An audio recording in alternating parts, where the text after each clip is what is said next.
Hello and welcome to the very first season of Empowerment Through Thought. So this season's topic was voted on by my followers over on Instagram, so go check us out there. But we selected, am I the toxic one? So over the next 4 weeks, we're going to be breaking that topic down into different subtopics. And this week, we're going to launch with investigating the difference between toxic people and toxic behavior. So I'm Louise. I'm the founder and CEO of Empowerment Through Thoughts. We are a philosophical coaching business that's dedicated to helping those navigating toxic relationships overcome brain fog and build the life that they deserve. Now, it's important at the start here that you understand I am not a mental health professional. So any of the ideas or advice that I share here, you need to understand is not coming from somebody who is trained in the mental health profession. So this question, am I the toxic one? This is a really common concern for folks who are starting to open their eyes to the reality of toxic people. Toxic folks often accuse anyone who challenges them that the challenger is actually the toxic one. Sometimes when we start to notice problematic behaviors in our own lives, we start to wonder whether we are the cause of those problems. And that can often translate into concerns about whether we ourselves are the toxic ones. So here's a little roadmap to what we're going to be covering here in season 1 as we explore this topic. Today, we're going to cover being a toxic person versus engaging in toxic behavior. Next week, we're going to cover why we might be wondering if we are the toxic ones. Then we're going to cover what does it actually mean if you're seriously considering that you are the toxic one? What's really going on there? And then we're going to wrap it up by talking about what you can do to determine once and for all if you are the toxic one. So here we are today, we're going to cover this first one.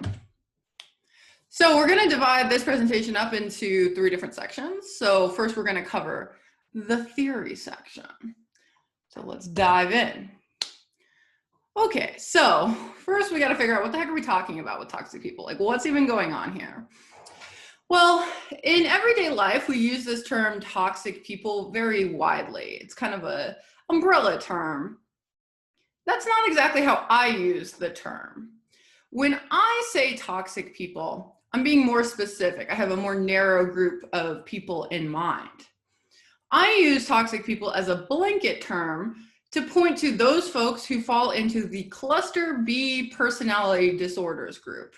This is a collection of personality disorders. It's in the DSM-5. That's the manual that mental health professionals use to diagnose people.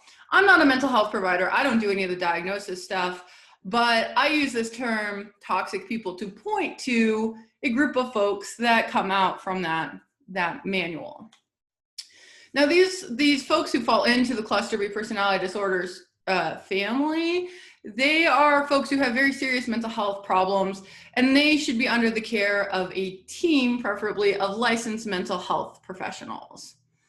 Some of the personality disorders that fall into this family is narcissistic personality disorder and borderline personality disorder. So when I say toxic people, I'm meaning these people who are kind of on this extreme end of having very serious issues, different personality disorders, okay? So it's not just the casual way we use that word in everyday life. So we got to go back to our main question. Am I the toxic one? Well, what are we really saying there? So if the person asking this question is wondering if they are a toxic person, then we can rephrase that question to, am I suffering from one of the cluster B personality disorders? But of course, that's not the only way we can understand this very classic question that people ask. So a distinction we need to get on the table is the difference between a toxic person and a toxic behavior. So this is my definition. I'm not getting this from another scholar or anything like that. This is Louise's brain thinking about how can we understand what in general toxic behavior is.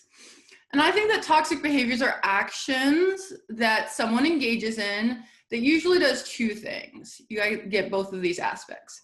First, they cause harm to folks involved in the situation. That harm can be harm to yourself or it can be harm to others.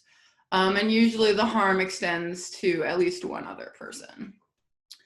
And these behaviors for the person that's doing the action, they ultimately undermine the actor's overall quality of life, right? So toxic behaviors start to cut into folks' ability to live a good life, to have positive relationships, to feel good and happy in the everyday life things they need to do.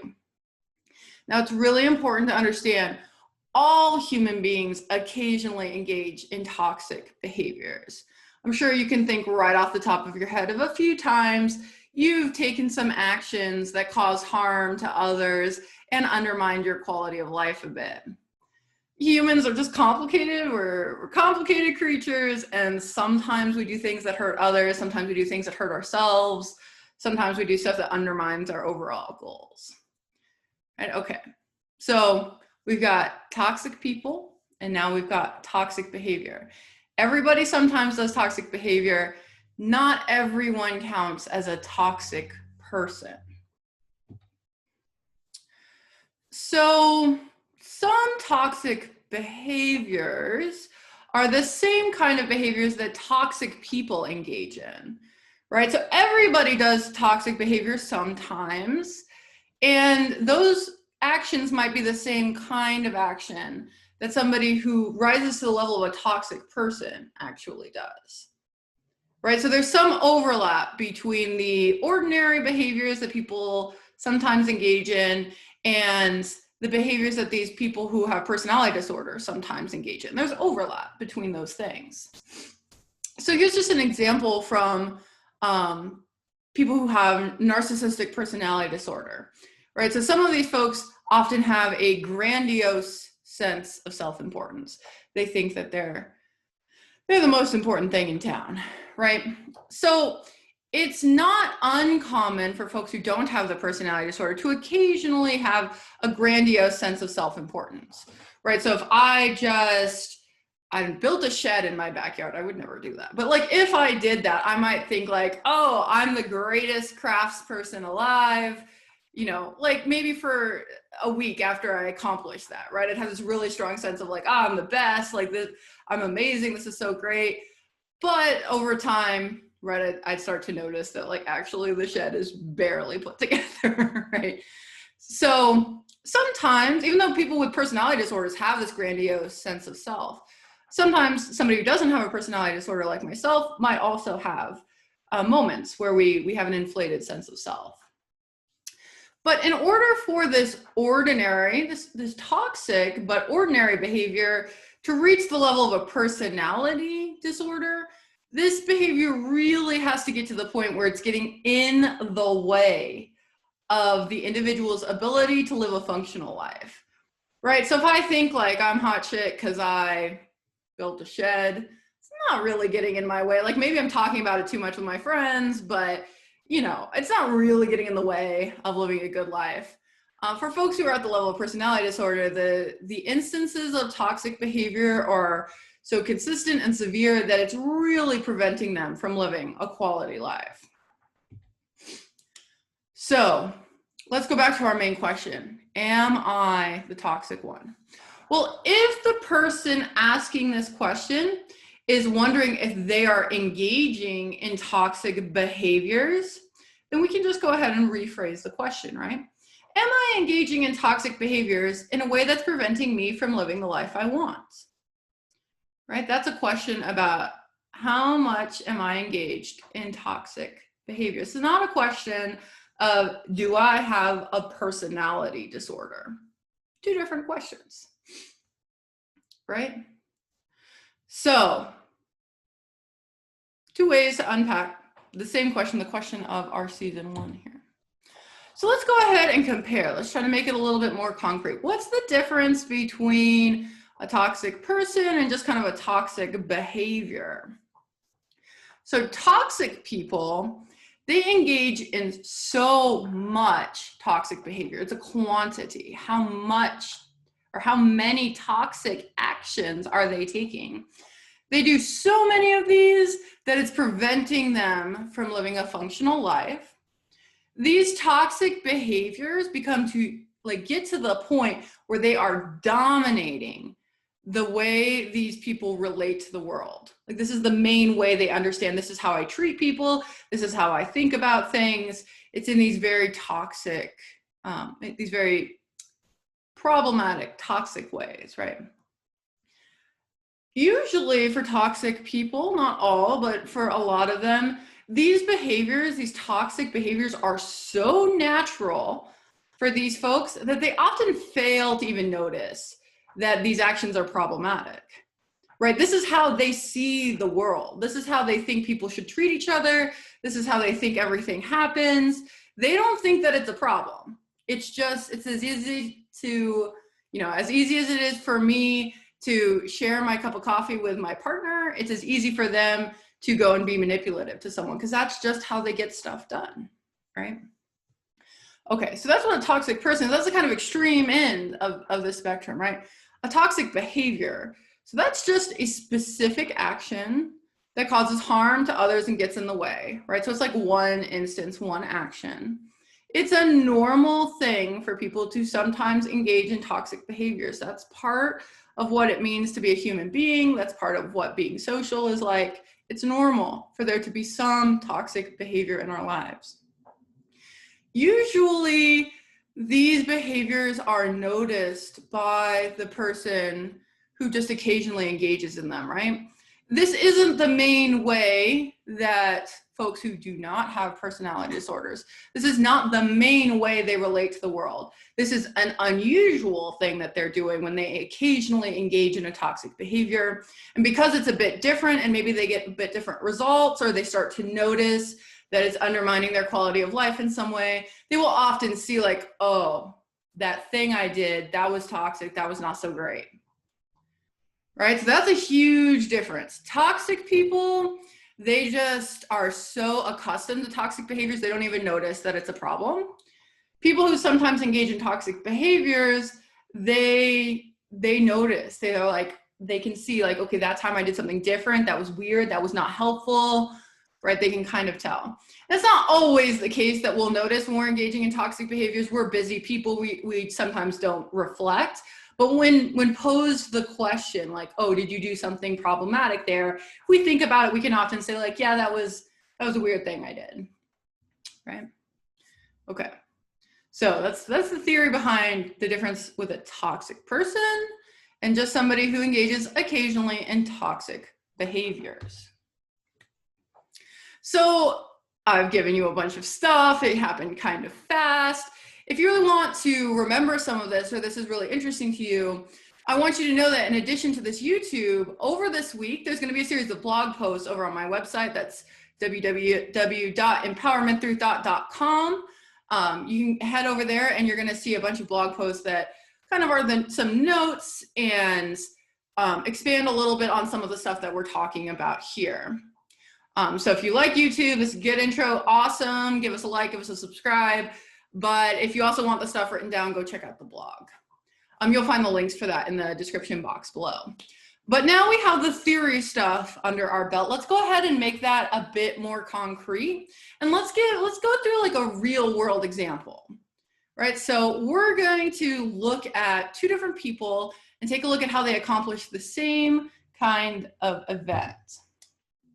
So I want you to know that I am creating these people.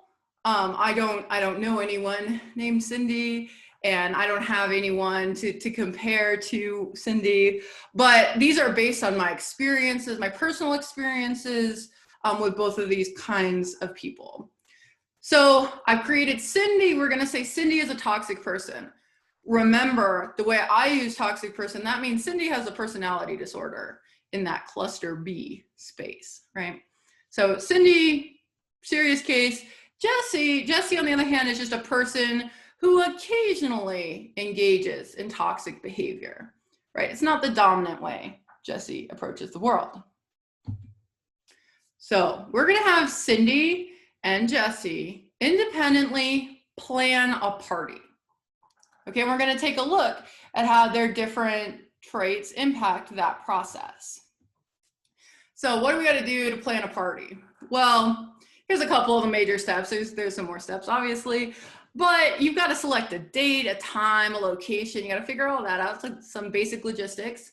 And you got to like tell people about the event, and you got to collect their RSVPs. And then you got to like get the decorations, you got to get the food, you got to get all that together, right? Okay, so we're going to go through each one of these and see how our two characters do. So it's Cindy, she's first up. She's our toxic person, right? She's trying to select the time, date, and location. So how does Cindy start? Well, she just considers what would be most convenient for her. Okay, well, she lives down the street from her friend. She doesn't like cleaning. That's not really her thing. And she knows that her friend likes cleaning. So she decides to hold the party at her friend's house. So she doesn't have to deal with any of that. It's convenient, it's down the street. She won't have to deal with any of the cleanup. So she just decides to do that. She doesn't actually confirm with her friend about her intention because she just assumes that her friend will accept. Right? We might see that as Cindy's not really respecting any of her friend's boundaries. Okay? So when Cindy selects a time, date, location, Cindy thinks about what's good for her, and then she makes some decisions without consulting the relevant people to make sure that those decisions are okay. Now let's take a look at Jessie. Jessie's trying to do the same thing, wants to pick a time, date, and location for the party. So Jessie starts by considering what's gonna be the most interesting for the party goers. What are the people gonna like? Jessie then decides to hold the party at a public park because that's just more convenient for everyone, right? The cleanup is easier. Nobody has to do a lot of work in advance. It's in a good common space between all the party goers. So Jessie goes ahead once they've picked the time, date, and location, and confirms the reservation to the park for the specific date and time. So Jessie goes ahead and secures the location, making sure it's okay with all the relevant people. Okay, now it's time to tell the partygoers about the event. So let's see how Cindy, our toxic person, does. So Cindy doesn't really like email, not really her scene, but she doesn't have the means to send people physical invitations. So she goes ahead and sends out one email announcement. After this one announcement, she proceeds to go around to all of her coworkers and all of her friends, the people she was hoping would come to the party, and she proceeds to make them feel guilty for not seeing this one email communication. So Cindy uses guilt along with other manipulation tactics to get a large number of people to agree to go to the party, right? So she goes and makes people feel bad through these different tactics in order to get the result that she wants, which is a well-attended party. Okay, so that's how Cindy tells the partygoers about the event. Now let's talk about how Jessie, right? Jessie's our person who just sometimes does some toxic behavior. They are working on telling the partygoers about the event. So Jessie knows how email can be a pain for people. Jessie doesn't really enjoy using email, but Jessie respects that there are some conventions that we all share when we do email. So they decide to send out 3 email invitations in the weeks leading up to the event. So it's not bombarding people, but it's just, you know, in case they didn't see it the first time, in case they didn't see it the last time, he tries to like make sure that everyone knows, okay? When Jessie's communicating with their coworkers and their friends, they share just how excited about the event they are. They're not really putting pressure on anyone to come or to RSVP or anything. Jessie's just authentically sharing the positive experience Jessie is having about looking forward to event, about the pleasure of planning the event. But Jessie doesn't get away with flying colors here. Jessie learns that one of their friends has a doctor's appointment at the same time as the party. Jessie really wants this friend to be a part of the event. So Jessie uses guilt to convince their friend to reschedule the appointment, despite the fact that Jessie knows and everyone knows that this is an important doctor's appointment for Jessie's friend. Right, so there's one person that Jessie really can't handle not coming to the events. And so Jessie deploys some kind of toxic psychological tactics in order to get the result that Jessie wants. Okay, so let's talk about Cindy. Now, Cindy, it's time to get the decorations and food for Cindy. Now, Cindy just picks out stuff that Cindy likes, right? Let's say Cindy likes fried pickles, and she knows that almost no one else likes fried pickles. I don't really love fried. If you love fried pickles, tell me in the comments. Like, I can't do it. But let's say Cindy loves those. So she decides that's going to be the food. Just fried pickles, that's it. And she gets a bunch of decorations that are rainbow unicorn themed because that's what she likes, despite the fact that like her coworker is going to be there and it's not a little girl's birthday event, right? So Cindy just does that because she wants it. Nothing else is motivating her. So she decides to make a list of the things that need to be picked up for this, right? She's the kind of person who likes to make lists anyway. She does this thing. She gets some joy out of making it. But she doesn't actually intend to be the one to go get the decorations and the food. Instead, she identifies a coworker that she feels she can convince to do the job. And she ends up forcing that coworker to drop everything they were doing, right? Everything they were working on that day, and go pick up these things without any advance notice. So Cindy like literally barges into their coworker's office and says, hey, you've got to go do this thing for me. And she might use various, psychological manipulative tactics in order to accomplish that. But that's Cindy's approach to getting the decoration and food, basically making it somebody else's job without giving them any advance notice, without asking for help, just like forcing someone else to do it. Okay, so let's talk about how Jessie does the same thing. So Jessie is really, really into the macabre. They like really dark, scary things. Like skeletons, and they're just into that kind of gothic thing. But Jessie doesn't decide to theme the event around the Grim Reaper because most people aren't into that. Instead, Jessie picks decorations and food that most people like. Right? And it's not necessarily Jessie's taste, but Jessie's throwing a party for others. So Jessie goes ahead and picks those things. Now Jessie makes a list of the things that needed to be picked up, same like Cindy. And Jessie manages to pick up those decorations, but getting the food isn't working out so good. So in a moment of frustration, Jessie goes and vents to a coworker about not being able to pick up the food. And one way or another ends up manipulating that coworker into helping get it, despite the fact that the coworker is under a very serious work deadline. Right? So Jessie does do some of this manipulation stuff. Maybe not super on purpose, but it definitely happens. They definitely end up getting that coworker to agree to things that the coworker was not ready or planning to accept.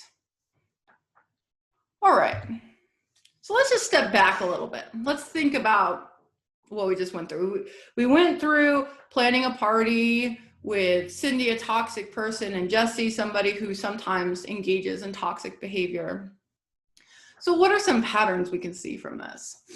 Well, Cindy's toxic behaviors are widespread. They shape her choices at almost every single step of the process.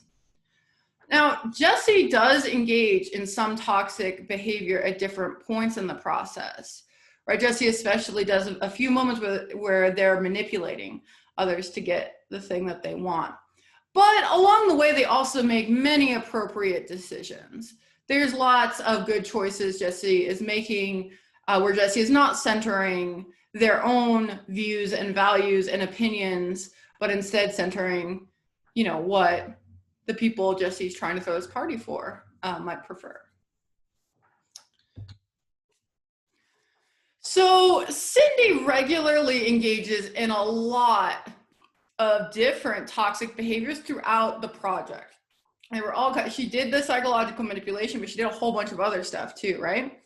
Her toxic behaviors are so widespread and maladaptive that she really does need some professional help to work through them, right? This is where folks like Cindy really do need to have some mental health professionals work with them so that they can start to unpack some of the things that are causing them to regularly create this kind of chaos in their life. Now, Jessie engages in some toxic behaviors when working on these projects. These behaviors don't really get in the way of Jessie living the kind of life that Jessie wants to live, right? They're still successful at throwing the party. They still have things that people like. They're not alienating every single person they're interacting with along the way, although there are some hiccups here and there. So some of their relationships are undermined, but it's not like preventing Jessie from overall having an acceptable quality of life. So in this case, Jessie might benefit from some professional help, right? That might be a mental health provider, that might be working with a coach like myself. There are lots of different things that might help Jessie with their like occasional toxic behaviors. But if Jessie chooses not to seek that kind of support, they can probably maintain a decent quality of life. They might have some uncomfortable relationships with people and not be able to achieve all the things that they want, but they're going to be able to live like a decent life. So let's talk about some of the major differences between these two groups, right? Toxic people, these folks engage in toxic behaviors by default, right? Cindy's first instinct was, what do I want for the party? What am I doing, right? She did it without even reflecting on the fact that that was a choice. And that wasn't just the only way we might approach the situation. Because this is such an instinct, it's such a default for toxic people, it really gets in the way of their living a quality life. These folks, like I said, need the help of mental health professionals because their challenges are quite dramatic. Folks like Jessie, right, these are people who sometimes engage in toxic behaviors. They might rely on those behaviors as kind of a coping mechanism once in a while. They still live this quality life, but they sometimes alienate the people around them. Working with professionals is going to help, but it's going to be okay if they choose not to. It's not going to be the end of the world like it will be for Cindy. Okay, so the major similarities. Both kinds of folks have some problematic behaviors that need to be worked on, right? There's toxic behavior in both of these situations. Toxic behavior hurts others and it prevents us from living a good quality of life. So Jessie and Cindy have some work to do.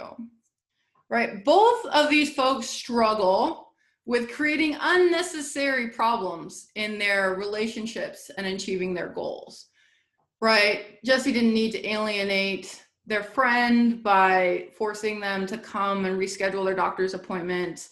Cindy didn't need to like push the decorations and getting food off on a coworker who was trying to do something else. Those weren't necessary problems. With a bit more planning and a little bit more patience, like these folks could have followed a different path.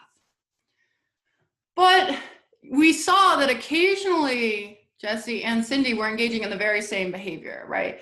There were moments where both of these folks ended up using psychologically manipulative tactics to get people to do the things that they want. So there is overlap between a toxic person and somebody who occasionally engages in toxic behaviors. Okay, I think that overlap is one space that explains why people get really confused about whether they're the toxic one or not, right? That space is challenging because you might see yourself doing things that you've seen toxic people do. And then you start to think like, oh, that means I'm a toxic person too. And that's a little bit too fast, right? Sometimes we engage in toxic behaviors even when we're not toxic people. So if you're wondering, am I the toxic one? A good place to start is just, do you identify more with Jessie or do you identify more with Cindy, right? So in this next section, I'm gonna give you some actual activities you can do, some action items you can do in order to really like push yourself in thinking about this question.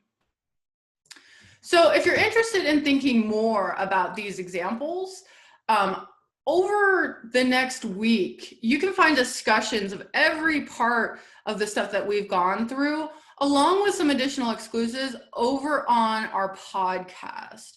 Our podcast episodes are broken into 10 to 20 minute mini episodes. So you definitely want to check that out. It's a really good way to kind of review and like keep thinking about these things as you go through your week. There's going to be a link to our podcast down in the description box. So be sure to check that out. So let's talk about those action items. What are things you can actively do as you're trying to like get in touch with this difference between toxic people and toxic behavior and figure out like, where do you stand on this spectrum? So the first step, or the first thing I'm going to propose to you anyways, right, if we think about everything that's just happened, everything we've just talked about, the big difference between someone who sometimes engages in toxic behaviors and the toxic person is largely the frequency, like how often, and the severity of those behaviors, right? Like how much is it impacting this person's life overall? So if you're going to try to figure out if you're the toxic one, you need to start to get in touch with your relationship to toxic behavior. So let me make my face a little bit smaller. Here we go. So first action item is to try to track your engagement in toxic behaviors. So it can be really difficult to just sit there and think like, okay, over the last week, how many times did I engage in a toxic behavior? That's a very difficult thing to figure out, just thinking about it.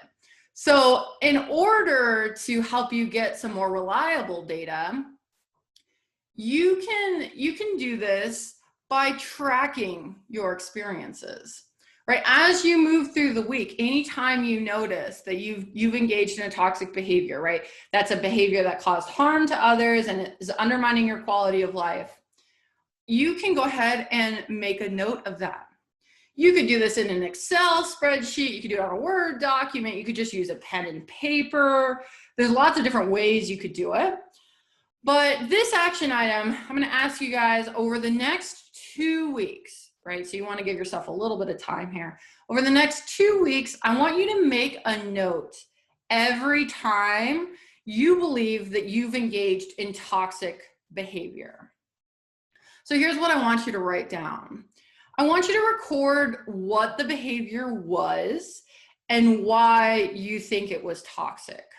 Right? Sometimes we're not so good at figuring out if this behavior is actually toxic or not. So as soon as you notice that you've engaged in toxic behavior, go ahead and write down what the behavior was and why you think it's toxic. And then at a later date, you can kind of think back and try to decide, was that really toxic? Or, was I just acting grumpy? Or, right, you can have a think about that later. So as soon as you notice what's the behavior and why you think it was toxic, then I want you to go ahead and record the consequences of that behavior. What happened in your life as a result of that action? Did you miss out on participating in something with your friends? Was it harder to sleep that night? Like, what was the result of that action? And then I also want you to write down how you felt about the interaction. Was it one that made you uncomfortable in the moment? Did it feel really natural to do in the moments? How did you feel as you were doing that action, and how do you feel now that you're writing it down, right? So this doesn't have to be a big deal. You can bullet point a couple things. I just want you to kind of keep track as you go through the next 2 weeks. Now, once you have that data, now we can step back and kind of analyze it. Now, I want to point out 2 weeks is not the longest time. So depending on how serious you want to pursue this, you might consider tracking for a longer period of time, like probably a couple months would be a much stronger set of data than just tracking for a couple weeks, but it's also a big commitment to do that. So just start off just doing it for a couple weeks, and then we can try to analyze. And if you decide you want to do it longer, that's great. This process will work just the same for you. So here are the questions you want to ask yourself when you're ready for analysis. First, how many times did you engage in the toxic behaviors over the period of time that you were tracking? How serious were the consequences of those toxic behaviors? And how different would your life look if you did not engage in those behaviors? Right, so we want to know the number. How many times did you engage in the toxic behaviors? I want to know, like, were they really serious consequences? Did you stop talking to a friend for a long period of time because of it? Did you miss out on an event that you really wanted to participate in? Did you have a really difficult conversation with your boss because of it? Right, we need to know, were they kind of small consequences, or were they really like having a big impact on your daily life? And this is a really big one, big point here. How different would your life look? If it's going to look really, really different, then these toxic behaviors are probably impacting your life a lot. If your life would only look a little bit different, like maybe 1 or 2 things would have gone differently, then maybe it's not affecting your life quite as much, right? So get some data points. Track what your toxic behaviors are over at least a 2-week period, and then have a think about how serious were those, how often did they happen. That's going to start to give you a sense of if you're falling onto the toxic person track, where these are happening a lot, or if you're going to fall into the just occasionally do these things. Now, tracking is a great start. That is a great way to get some kind of objective measure of how you're doing. But if you remember the way I define toxic behavior, an important part of it is that it causes harm to other people. So how are you going to really know if your behaviors are causing harm to others? Well, the easy answer to that is you're going to go ask them. You're going to ask the people that you were interacting with. Now, you got to ask the right people. You can't just ask anybody, because not everyone's going to be honest. Not everyone's going to be comfortable sharing that with you. But talking to some people to really see if there's stuff that when you thought about it and you were trying to track, you didn't catch, you didn't notice that you were doing some of these things. Talking to others can really help point you to, one, how good are you at noticing your own toxic behaviors? And 2, it might add some additional data to the tracking that you were doing. So you could go back to your tracker and be like, okay, actually, I also did this on Wednesday, and actually this thing came up on Saturday also. So it's really important here that you find people that you trust. This is an uncomfortable exercise, right? Like, I'm sure some of you are hearing this and you're like, oh, like, I don't want to talk. I don't want to talk to my friends about, I don't want them to think I'm toxic. You don't need to tell them that you're worried about whether you're toxic or not. You don't have to use that terminology if it makes you uncomfortable. But you do absolutely have to pick people who are willing to be honest, right? If they can't answer you openly and honestly, you're just not going to get reliable feedback. It's not ultimately going to help you. You need to find folks that you've interacted with recently and who are able to say things to you that you may not like hearing. The more honest they can be, the more you get better feedback, the more you can start working on the things that could improve your own life. So here are a few questions you can ask, right? You don't have to use the word toxic in these conversations. You just approach your friend, your loved one, this person that you trust, and you can just ask them, have I done anything lately that's made you feel uncomfortable or frustrated? Now, you might have to decide maybe outside of the conversation if the thing they say, like, oh, well, you did this thing, You might have to decide like, oh, do I think that counts as a toxic behavior? But that'll start giving you some ideas if there were any incidences that you didn't even consider in your tracking. Another thing you might ask is, are there any habits that I have that lead to me causing you harm? Right? Remember, if you're actually a toxic person, you don't notice a lot of the toxic behaviors that you engage in. So if you ask someone that you trust that they're like, are there any habits that you have? They might be able to quickly tell you like, oh, well, every time we're planning a party, you make me get the decorations or whatever it is. And then finally, right, boundaries are a really big issue in toxic behaviors. A lot of toxic behaviors basically don't respect other people's boundaries. So you can ask about that more directly. Do you think I'm respectful of your boundaries? Can you give me some examples of when I was or was not respectful? Now, these questions are a little bit formal. I understand it's, you need to tailor it to the way that you speak, to the kinds of friends that you have. But the idea is ask your people some direct questions about what's going on with your behavior. And that might give you the information that you need in order to start evaluating, am I the toxic person? So some very important things to remember as you're going through these action items. Only a licensed mental health provider can officially diagnose anyone. I cannot diagnose anyone. Unless you're a mental health provider, you cannot diagnose anyone. There's a reason we have licensed mental health providers. We need to be sensitive to that. So don't diagnose yourself. Be like, obviously I have narcissistic personality disorder, and resist the urge to diagnose others. It's a common urge. I totally get that. I have done it myself. I have been guilty of this, but it's better to not focus too much on identifying formal mental health problems unless you are a mental health provider and trained to do that. It's really important, like super important here, that you recognize it is normal for human beings to occasionally engage in toxic behaviors. We all do it. I do it.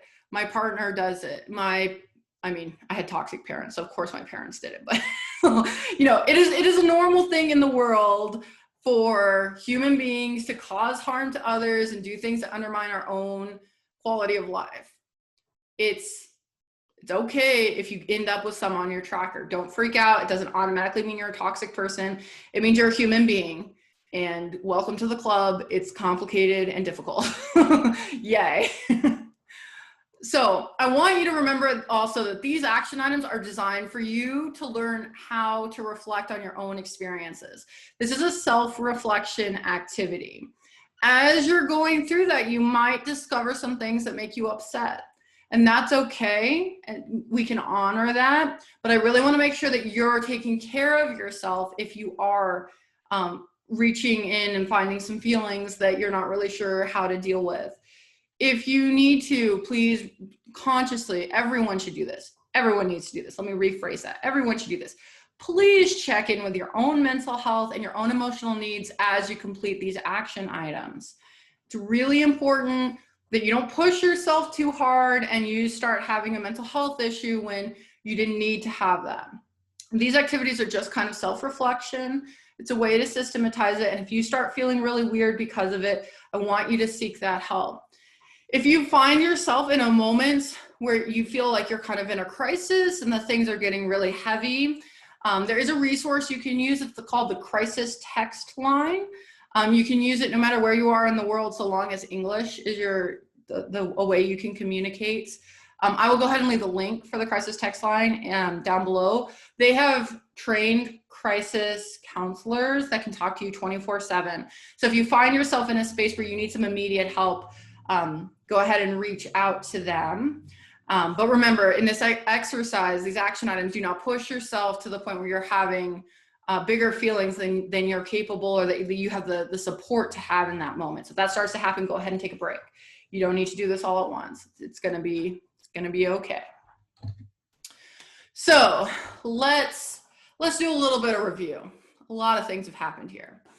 So we're here in season 1, we're asking the question, am I the toxic one? We're taking our first stab at that question by trying to sort out what the difference is between toxic people versus toxic behaviors. So I've said it before, I'm going to say it again. Everyone occasionally engages in toxic behaviors. Toxic people are folks who regularly engage in these behaviors to the point that it significantly undermines their quality of life. Right? That's different. That's different than the everyone occasionally engaging. Toxic people regularly engage, and it significantly impacts their lives. So we discussed Cindy, an example of a toxic person. Cindy's toxic behaviors significantly impacted her ability to plan a party. And we discussed Jessie, whose occasional engagement in toxic behaviors affected the party planning, but not to the extent that it did for Cindy. I basically gave you 2 action items to kind of help you work through some of this information in your own mind. I suggested you start tracking your own toxic behaviors. See how many you recognize in yourself, see how often they're happening, and keep a record of that for at least a little while. And then I suggested you actually chat with some of the people around you, some of the folks that you trust, some of the folks that you're interacting with on a regular basis, and just have a direct discussion with them about how your behaviors are affecting them and get some more kind of external feedback. So that wraps up this episode. In our next episode, we're going to be continuing this topic, am I the toxic one? And we're going to explore why. Why do we wonder if we are the toxic ones? Why is this such a common question that we're all puzzling over? Go ahead and check out more info on this week's topic on both our blog and our podcast. Those links are in the description. And be sure to subscribe and hit the notification bell to keep up with all the stuff we're talking about this month. Thanks so much for joining, and be sure to give us a thumbs up if you like this episode. I'll see you guys on the next one. Bye-bye.